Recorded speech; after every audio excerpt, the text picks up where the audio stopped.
Nega dardlar meni tanladi? Yaxshi bo'lish istagim ham nega yurakni qon qildi? Ayt hayot, men yiqildimmi? Nega baxt mendan yiroq ketdi? Qo'llarimni cho'zsam holmen, orzularim ushlanmay ketdi. Qo'llarimni cho'zdim baxtga, yetay dedim, yetolmadim. Har qancha urinsam ham men bir marta ham yutolmadim.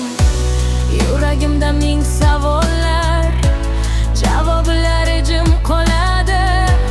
Qancha yig'lasam ham hayot ko'z yoshimni sezmaydi.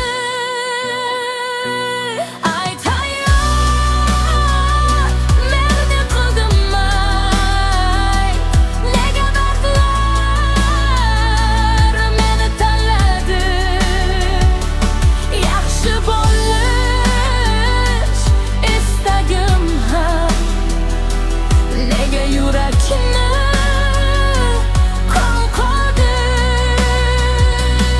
Ayt hayot, men yiqildimmi? Nega baxt mendan yiroq ketdi?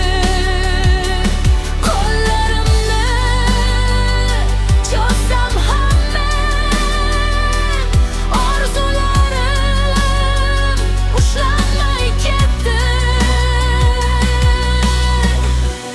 Men yomonmasdim aslida, faqat charchadim xolos.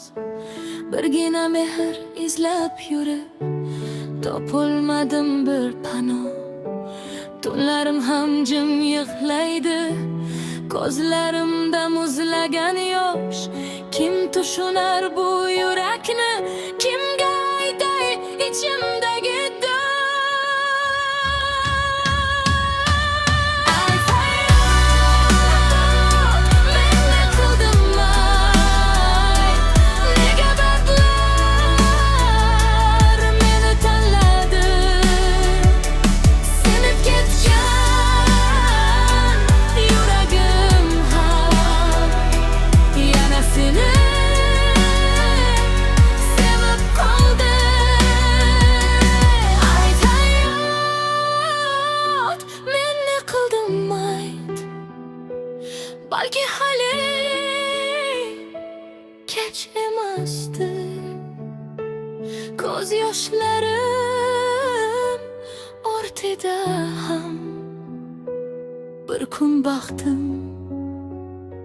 yashirindi.